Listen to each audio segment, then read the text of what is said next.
I'm so excited to have Megan on the show today. I have been just a big fan and worked with this lady for years now, and I'm super Mhm. excited to bring her to this audience. Megan, how are you doing today? Yeah, I'm so great. How are you? Thank you for having me. I'm so I'm excited. good. I'm good. It's Monday morning today, so you're my first appointment.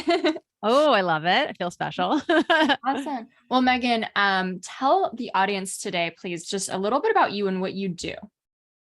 Yeah. So I am an online business coach and mentor, and my title and role has evolved so much over the years. So even saying that, I'm like, what am I today, really?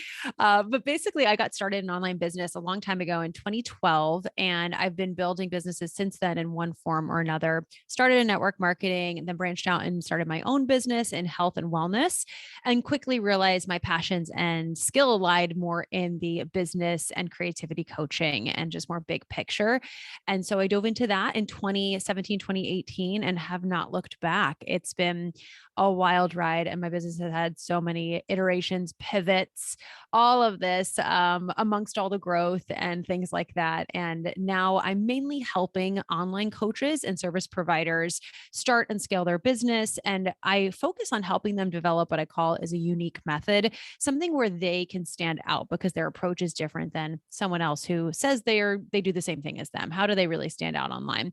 So that's really what I focus on, as well as helping people remodel their business to fit their lifestyle. Ever since I went through a big remodel a few years ago, which really affected my marriage and other personal life goals, that's been a huge passion of mine too. So that's the really Reader's Digest version of the story, but I love it. And it's, again, like I said, I feel like it's changing every day. So who knows what next month will be. So it's kind of fun. Well, if I'm correct, we got to know each other in 2020 starting. So I've been able to Yes. follow. And I'm always so struck at how much creativity that you have around your business. And like that, whether it's a new offer or a new message, or like you say, a pivot or something like that, you just inject so much vitality into it and energy into it. And it's just so exciting to watch, especially as someone who's, learning from you in so many different ways over the years. And I know recently, like, you helped me promote my book. I was on your podcast, you read my book too. And so tell me, like, what's been your experience as a business owner, kind of looking into your own relationship with alcohol? Yeah, I love your book so much. Let me just say, I was so excited when you asked me to be on this podcast because it was funny when I was interviewing you right near the end, I was like, I think I need to do this as you were like talking about your book. And I think my relationship with alcohol I would say, I mean, very similar to your story since my late teens and college, especially, but really since I'd say 2020 has massively changed, like a lot of people's, I think, especially during quarantine, which made a lot of us look at our relationship with alcohol and how we were using it and relying on it for many, many things. And so my relationship specifically this year has massively shifted into a point where I don't see it ever going back to where it was. It's just like once I flipped the switch, something changed. So for me, the biggest shift that I made this year after reading your book was that looking at it from what am I gaining versus what am I losing? And I have done stints of no alcohol. I did 90-day challenges. I did a program with the old company I was with, which was a health and wellness company. And the eating plan was very, very strict. So there was no alcohol, no sugar, nothing like that. I could stick to that. It was great. I did a good job. I can stick to guidelines, but it was always like counting down the days till I could have that drink. It was like, oh my gosh, when am I going to get to have it? And it was always, what am I losing? And so reading your book and going through that at the beginning of this year, I was like, wow, this is the first time I'm really looking at this from what am I gaining versus what am I missing? And it sounds like such a simple reframe, but something I never even thought of doing. And after those 8 weeks, I kept going. I was like, wait, I feel really good. I don't want to stop. And so it ended up being about 4 months. I had other things happen in my life, but besides that, it was just to this day, I've had some drinks, but I have not been drunk, I guess you could say. I have never had it because of pressure or feeling like I have to or feeling like it's coping. And pretty much every time it's like I'll have one and be like, okay, I'm done. I don't really want another. I don't need this anymore. And it's been the biggest shift that I've ever experienced when it comes to alcohol. So I could dive into how it's affected my business, but I just had to share that because it's been so huge for me this year. Wow. Okay. There's so much to unpack there, but let's go jump in with like, what was your experience with those 4 months? Like, and especially with Yeah. the mindset shift, because you're right. Like someone could be pregnant 9 months easily. They won't drink. Right. But like, Yeah. if we don't change the mindset, it's still like, I can't wait for it to come back. So what did Yeah. you see really happen in those 4 months, and what were the things that you did gain? Yeah, totally. I think the biggest shift that I saw in those 4 months was every time I would have like a urge, or I think I had an urge, right, to have one, I would ask myself, like, what am I actually feeling right now? And 9 times out of 10, it was like boredom or just habit. And so, one thing so simple again that I did is I started to have non alcoholic drinks, which you provide in there and you recommend to many companies. And so, that really helped with that, like just habitual need of, oh, it's 5 p.m. This is when we have a drink, or it's the weekend. And I started to realize it wasn't actually the alcohol I was seeking. It was just became such a habit. As far as like, the shifts that happened, I would say mindset wise, I realized it wasn't that I was like, for me at least, I know a lot of people, it's different, but for me, it wasn't that I was coping with it really. I didn't notice myself doing that because I was pretty conscious of it, but it was more so the social outings. It was the habits and feeling like left out if I didn't. And so when I actually went out with my friends, I just said to them, hey, I'm doing this no alcohol thing for a few months. And my husband and I were also trying for a baby. So that was one of my excuses, right? But now if I go out and I don't want to have a drink, I was with my husband's family recently and I just didn't want to have one. I just say, oh, I just don't want one. And I've gotten so much more comfortable over the last, gosh, now it's been 10 months since I've been on this journey. Um, just saying that and being okay with that and not needing to justify it. And the more and more I say it, the more and more I do it, the easier it gets. And there's not as much, I guess, judgment as I thought there would be. In fact, I almost find the opposite of like, how are you doing that? I want to know how to do that too. You know what I mean? Curiosity. And Yeah. yes, exactly. Curiosity. And I've referred your book to so many people because that I'm like, well, I'm not the expert in this, but you go read this book. And again, the gaining, it's just been huge. Not only the obvious things, I guess, as far as energy and all of that, but for me, creativity, especially in my business. I think the confidence, which I didn't really associate the two because, you get that like fake confidence when you have a couple drinks. But it was the confidence to be like, I'm saying yes to more things I want to do and no to more things I don't want to do. And like, it's these little ripple effects I didn't expect to happen that has occurred. So the creativity is the pretty obvious one, confidence, energy, just clear headedness, and really learning how to cope with things that do stress me out with just some more healthier coping mechanisms, and really being obsessed with some non-alcoholic beverage companies now. So that's happened as well. Yeah, it's like a whole world you get turned on to. I It find is. it so interesting because like what I'm kind of hearing from you, especially in the confidence part, it's like permission. It's like permission to do you. And I think that's something that Yeah. like your business branding and messaging really says, but it's so funny how like there's certain elements of our life where that permission isn't granted. And I was just talking to a friend who's also taking a break right now, and she's really nervous about this like upcoming work event. And I'm just Mm, like to me it's like no different to like what you would put on your plate for food, or just like who you are as a lifestyle. Like who cares if I don't drink? Like this is just me. Obviously I'm like yeah. years into this, but like I think with your experience you've seen that it's weird and you're like a little awkward feeling around it, or you're just like people are going to ask and expect me, like at first,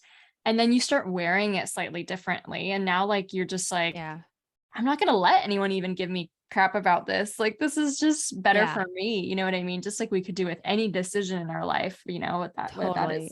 That's so interesting. So let's go into the creativity in your business. Cause I think it's so Mhm. interesting that, my experience is one of where I was kind of stuck in your 9 to 5. And then I took a break from Mhm. alcohol, and that kind of opened my eyes to like, wait a minute, why not you? Why not you could be an entrepreneur? Why not you could live this Mm. freedom lifestyle? So that was kind of like the launch, the seed for me, that really went for it. But you've been an entrepreneur since 2012, I think, as you just mentioned. So that's Yeah. a long time. And so you've been able to kind of see like how your business and how your creativity and energy functions for long times now. So what Mhm. were some of those kind of gains that you saw with like creativity in your business during this period? Yeah. I think the biggest gain that I saw was like consistent creativity. So meaning like when I would have a weekend, right? Maybe a bachelorette weekend or weekend away or whatever it was, I knew, okay, next week we're going to be a little tired. We're not going to be as creative. And I would plan that. Which is fine, I guess. But in the long run, I was like, especially the business I'm moving into more of a personal brand, more of a teaching, educating type of brand versus just lots of hands-on one-on-one coaching. And that requires constant creativity. That requires like an every day almost, I don't want to say requirement like someone's telling me, it's my own business, but I want that opportunity. I want to be able to be like, hey, today I have all these downloads and I can share them. And when I was having honestly almost any bit of alcohol, but especially more than one drink, that was gone. Honestly, it was just really hard to drudge that up. So for me, it's been the frequency, the consistency, and I would say the honesty. Like you said something about permission. I think once you get confident saying like, no, no, thank you, or this is why I'm doing this, or not even having to justify it, whatever it is, you start to get more confident in other areas of your business. So taking risks. So like this next iteration of my business is going to look really different and it's terrifying and really scary, but I'm like, hey, I know I want to go all in on this. I have nothing to lose. And that confidence definitely comes from clear headedness and having that clarity and not being clouded or staying small. And I feel like really reevaluating my relationship with alcohol has helped that tremendously. I don't know if I'd be here if I was relying on that because it almost made me stay in that comfort zone that was still impressive, quote unquote, and still looked good from the outside, but wasn't like my zone of genius. So I feel like that was almost my zone of excellence. If you've read like The Big Leap, and now I'm moving into more of my zone of genius without it, if that makes sense. Yeah, we just had 2 episodes ago a drill down into the big leap. So Oh, I love it. I love it. Awesome. Well, I love how you explain that, especially because like, you know, we have like total misnomers too. Maybe not like with our generation, but like creativity and art, for example, have been so tied in like the 20th century with these like basically drunk artists, you know, and writers and all this stuff. And so like, I think in a sense, there's even a part of us that thinks that creativity is induced even more so by alcohol, which I couldn't like argue further from that because, you know, the day after drinking, like alcohol just changes our neurochemistry and the way that it makes you just feel lower and a little bit just like, you know, I would just wanted to hide in a cave. Like, and I didn't have to run a business when I was still drinking, but like if I had to go on a live or really do a reel or just like show myself and my authenticity, like I wasn't willing to show that day, you know, it was just, oh God, no, you know?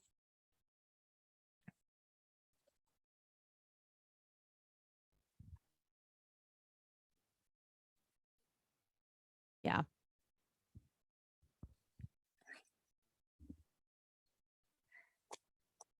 So I'm going to take a little break because the internet went out, but can you hear me? Oh no.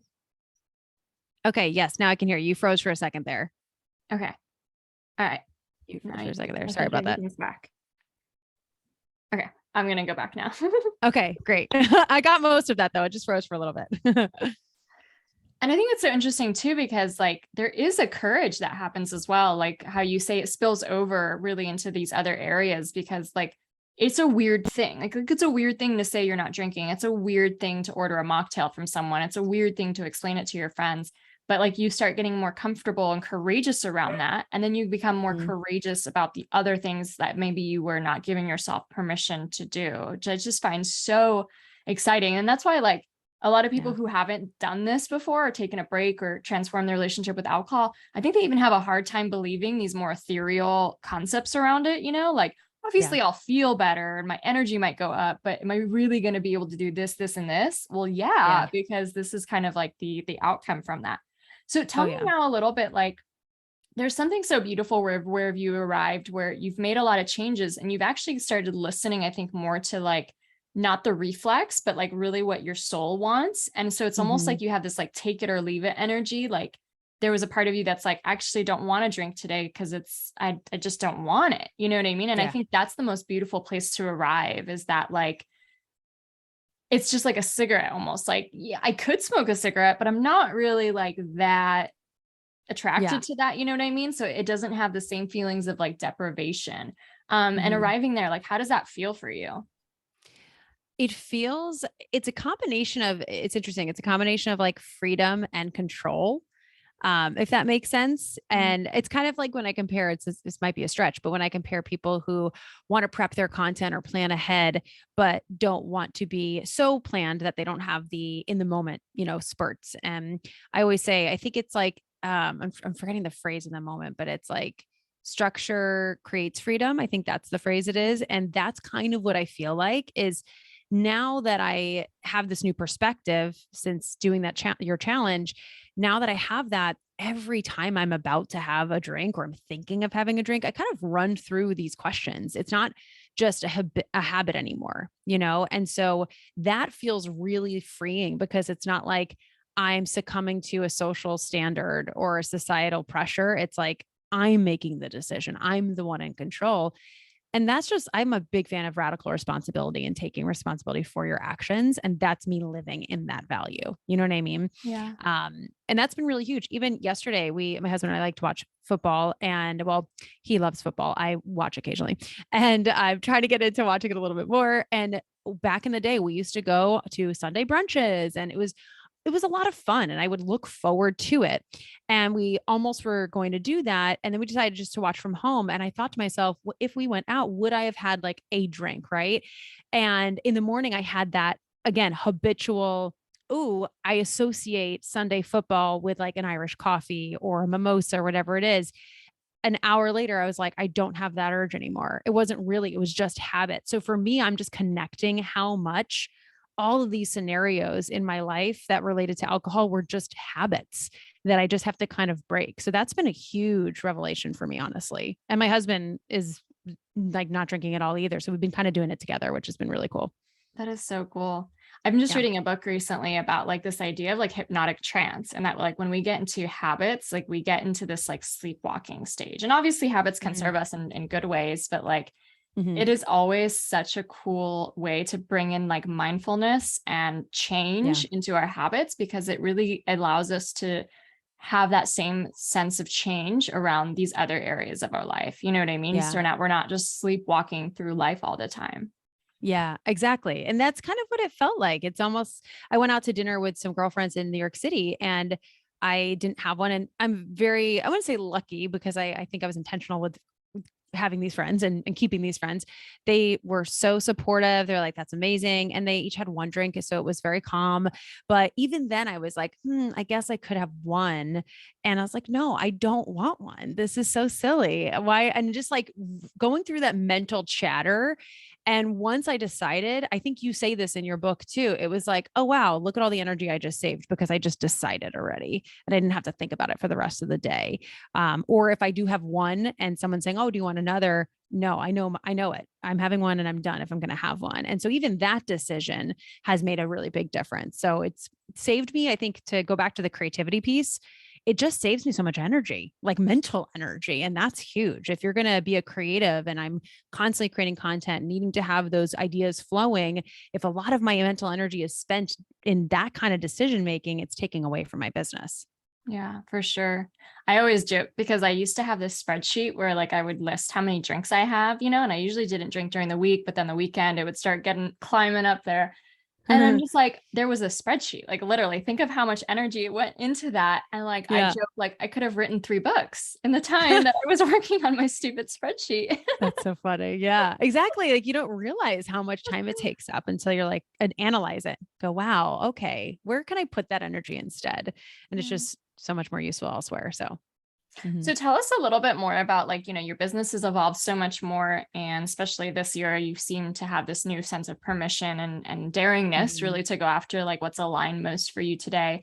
And you also have this incredible way of helping other people do that, like your unique method, your unique brand, all that stuff is also giving that same level of permission to other people so that like as business owners, we're not just all cookie cuttering, what our heroes or like the mentors in our field are doing or what we're supposed to be doing, but really making it work for us, which I think is so smart because there's like 1,000 different ways to succeed. And you don't have to do just the one or two ways that like you see someone else doing it. So what does that look like Yeah. in your business? And how do you also help your clients do that? Yeah, I love, love, love this question. And I think it's, sometimes people talk about like building your unique business and being authentic and all these buzzwords, which I like these words. I think they're good and important. And the way I kind of have honestly always approached it, and I just didn't coin the term until I guess it was 2019, 2020 that I started to really evolve this a little bit more, is every time I would work with a client, whether it's in a group program, whether it's in a one-on-one or a mastermind, whatever it is, even if it's like through DMs, just helping someone, I would always first ask, like, what is your lifestyle like? What do you have capacity for? And I just realized we didn't take that into consideration. We would go, what's the strategy that's to success? Okay, copy paste. Yet that person might be traveling the world while someone else might have 4 kids at home and still working their 9 to 5. It's just not going to be feasible for them. And so that was like one of the biggest things that I realized was, one, I just want to adapt it to my lifestyle and the life I want to have. And then my personality. So it's threefold. It's your lifestyle, your personality. What are your natural quirks? Kind of going back to who you were as a kid, because a lot of that is still really within us. We just kind of suppress it for a long time. So kind of having that childlike behavior, really plugging into who are we offline, who are we behind the camera, and bringing that out a bit. And then third is, what is your expertise, but specifically what's your unique approach to it? So if you even, an alcohol-free life coach, maybe there's two people, you and someone else, they might have a different approach to it than you, right? And that's the thing. Like we can have very similar titles or things we help people with, but what's our approach and how do we do it differently? And so I evolved a quiz just to get people started on what are some of their different approaches to start standing out. And there's 4 different options. And so that kind of combination of lifestyle, personality, and your unique approach to your expertise, I've noticed that trifecta really helps people create like their own unique brand in a sense. And it obviously is a little bit more conceptual, so it takes some time to evolve and actually implement. But when I really analyzed like the clients I've had who have just taken off, as well as my own journey, when I really look at the year that I like skyrocketed, it was really a couple years, but it was massive growth in a short period of time from many years of growth before, or many years of work before. So it didn't happen overnight. It was me really doubling down on what made me different and not apologizing for it and not trying to be what other people were doing and getting distracted.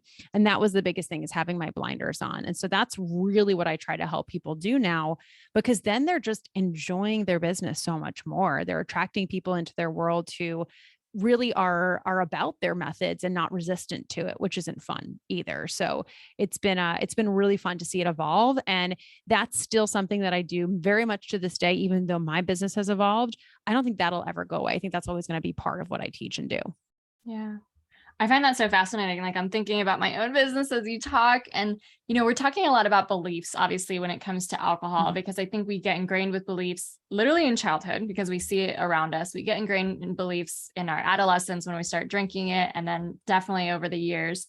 But I'm even thinking now to like all the ways we do this with any other kind of like phenomenon, like our business. Like, for example, back in 2018, that's when I started, there were like the big names in my industry. And those are kind of like the big archetypes that I formed in my head as like the beliefs, and now Mhm. anytime I like veer away from that, like there's a voice that's like, what are you doing? You're going to break the thing that works. You know what I mean? Yeah. But I'm also like, I don't like those structures. I don't like those strategies. I don't like what existed then, you know what I mean? But like, there's such a fear that comes with it. So like, how would you give someone permission to like stop paying attention to what Mm. anyone else is doing and Yeah. really start listening to themselves, even when what they themselves think like can almost sound a little crazy or, like Hmm. almost like not done, like almost like, no, like people are going to boo you. Like this is not what's done in this industry type of a thing. Yeah. Oh gosh. I mean, this is such a great question. And I think we all need that permission, myself included. I kind of did this with myself earlier this year and last year when I got rid of a lot of programs. And I feel like a lot of my and this I think is my own perception. I don't think it's really what was happening, but a lot of my success was built upon other people I helped have success. Right. And so when I got rid of those programs and didn't have all those clients to, for lack of a better term, brag about, that's a crappy term, but you know what I mean? I was like, oh my God, who am I without this? Right. And I was like, this is crazy. This is not why the only reason people hire me.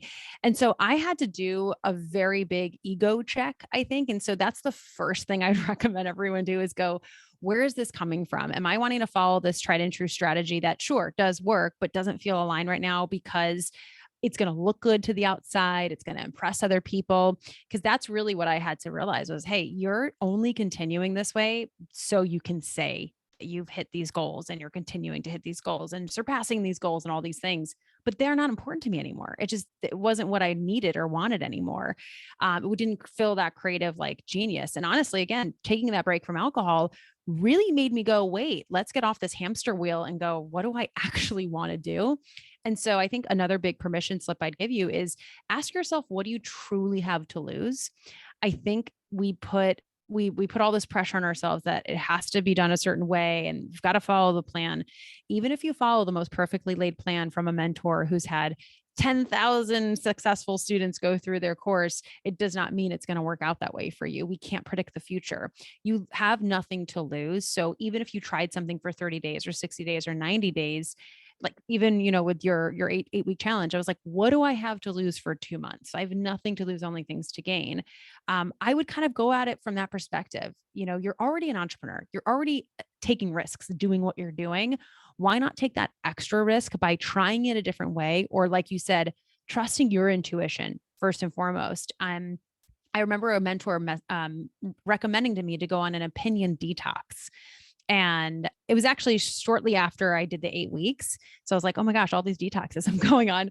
But it worked out really, really well. And she basically said, I don't want you to ask anyone, including her, for any opinions. I want you to make all of your own opinions and judgments for the next 30 days and try to make every decision from you, which was really hard when we're so used to asking people what to do before we do it. And I didn't crash and burn. And I floated and I was able to soar. And like, I know you will too. It doesn't matter the amount of experience. I feel like you will even more. And that's why when sometimes I love mentorship and I love coaching, but I think we all need a little break from it from time to time to get back to trusting ourselves. And at the end of the day, a good coach will help you do that too. So I hope that answered your question. Yeah. Yeah. That definitely brings up a lot of good points, especially about self-trust, because I don't know where that gets deteriorated so much. Like maybe, our own violations of self-trust, get deteriorated because we say we're going to do one thing and then we do something, not abiding to our intentions and stuff like that, or not trusting that we know, or that we have that capability of strength to like listen to our intuition. And I can just see this playing out, whether it's with alcohol or with like your business and stuff like that. And so like that self-trust piece is definitely super, super important. Yeah, totally. It's huge. I mean, it's everything because you don't want to have to be reliant on everyone else or a coach or all these other people. What if they're not there one day? Like, can you still forge ahead? You can. You just, like you said, got to trust yourself. And a phrase that I heard a long time ago that I always say to myself is nothing in business is ever an emergency. Like I'm going on this European trip for 10 days. I'll be gone, I think, offline for almost 14. I'll be like sharing on Instagram, but not with clients. And we've got our support team. And at the end of the day, everyone's gonna be fine. If I don't answer someone in 40 days, they're still going to be okay. They're going to be fine. They're going to have a business. My business won't crumble. And I think it's just realizing that nothing's really an emergency in business. We're not operating on people. I always kind of try to think about that. I'm like, I'm not at an operating table. We're okay. And that just like helps me calm down and put things into perspective too. Yeah. So one final question. You've mentioned just a lot of this morphing that you're having this year of like listening to yourself and what you want, and not using other people's standards of success as your own. So I feel like you have this vision of a business that's coming, right, in the future. Yeah. So can you give us like a little, maybe like the specifics aren't really like articulated yet, but what does it feel like? What is going to be this like future for you? Yeah. Oh, I love it. It's exciting. This is exciting for me because I haven't really shared too much because I am still figuring out the exact things. I just recorded a podcast episode called You're Allowed to Change Your Mind. And it's kind of like this, like, hey, it's okay. But I see this being more of a movement in a way and a place you can go to for massive community, for brand development, a place where you can really learn and get educated. And kind of what we were just saying, like learn to trust yourself and not just be a coaching space, which again, love coaching. It's amazing. I'll always be coaching in some way, shape, or form. But I just realized I want to help more people. And the one-to-one model or the one-to-few model is great and it can be so impactful. But I really have this gut feeling that I meant to help a huge amount of people, the one-to-many, and build this almost movement. So that's what I'm seeing it be. I see live events being a really, really big thing. And I know you love live events and speaking. And I feel like that's going to be huge, really growing the podcast and just having business resources where people can learn and implement and grow their business, but then have this community that they can buy into and really be a part of during those tough times. We have a series on my podcast called the Awkward Time Interviews, and it's interviewing really successful entrepreneurs and the really tough times they had getting there. And that's what I want to support people through, because it is not all rainbows and butterflies. It looks all beautiful when you say all their accolades, but it's like, look at the behind the scenes. It was not pretty most of the time. And that's really the kind of community I want to create, and balancing that with your business, your marriage, and your personal life. So events, speaking, podcasts, more educational services for people. Yeah. Well, what I love from you is that really leaning into the vision. And I think like whatever comes to us, it wouldn't have come to us if we weren't really meant to do it. And it's possible within our wheelhouse. So like really trusting that that's the next right step for you. And I would just say for anyone, whether you're a business owner and you're wanting to evolve, or you are an aspiring entrepreneur and you have this idea, I don't think those things come to us if it wasn't meant for us, literally. Yeah. And or, wherever you are kind of on the journey, like if you're on the brink of even taking a break from alcohol and you haven't done it yet, but you considerably like kind of get back to it over and over again. It's like the universe is just trying to guide us right through like the next right step. So I love how that can apply in just so many areas. Well, Megan, let people know, where can we find you? Where can we like take your quiz? Where can we check you out? All the details. Yes. Please, please. I love to hang out actually on a podcast as well. So since you're already listening to a podcast, if you just look up The Pretty Awkward Entrepreneur, we put out 2 episodes a week, one more educational or interview with some incredible experts. You were one of them earlier this year. So definitely go check out that episode. It was so great. And then one more heart to heart where I just kind of share behind the scenes and how I'm feeling, whether good or bad, ugly, all of it. And those have become a fast favorite. And then I hang out, of course, on Instagram at Megan Yelaney. And my quiz is super simple, meganyelaney.com/quiz. And you can find out what your unique approach is to your business. Very cool. We'll be sure to include all those links in the show notes below. And Megan, thank you so much for being on the show. Thank you for having me.